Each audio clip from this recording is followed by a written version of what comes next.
How do we master time and space? Principle number 3 is we replicate ourselves. How do we master time and space? We replicate ourselves. Remember principle number 1, we are only one of the many. Principle number 3 is that we find other people that are also going to be doing this relationship building work. Now, I'm going to say something that shouldn't be considered radical, but maybe it will be. I would argue that if we simply just look at the numbers, the people that should really be doing this relationship work are those that are the vast majority of those that are in our schools. And who are those? The young people themselves.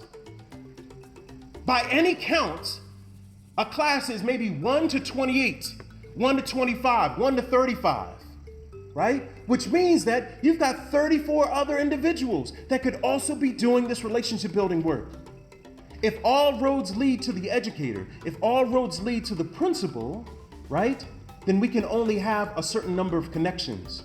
I'm not very good at math, but what I do know is that if we instead think about this work in terms of a web, so it's not just between me and Micah, or me and Sarah, or me and Ali, but it is between Micah and Ali, and Sarah and Ali, and Sarah and me and Micah and Ali and all the others, right? That when we take relationships like that and we really begin to look at it, then now we're talking about relationships on some kind of crazy accelerant like crack or speed or something like that, or steroids, right? That now the number of relationships can actually be almost exponentially infinite. Does that make sense? Right? So our job becomes not the one that has to have an individualized, personalized relationship with every single student every single day. Maybe our job is to help facilitate those relationships happening in our midst.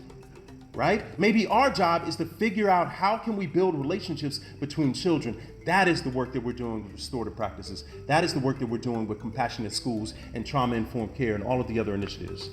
Right? That work of the teacher, the adult as the facilitator of relationships is how we're going to really build a community that is not dependent on us. Because what happens when relationships are needed at 7 p.m.? What happens when restorative or restoration is needed at 8 p.m. in the community to diffuse an issue that's happening on Facebook, right? And we are not there. If we see ourselves as the very center of that universe, then all roads will be dependent on us.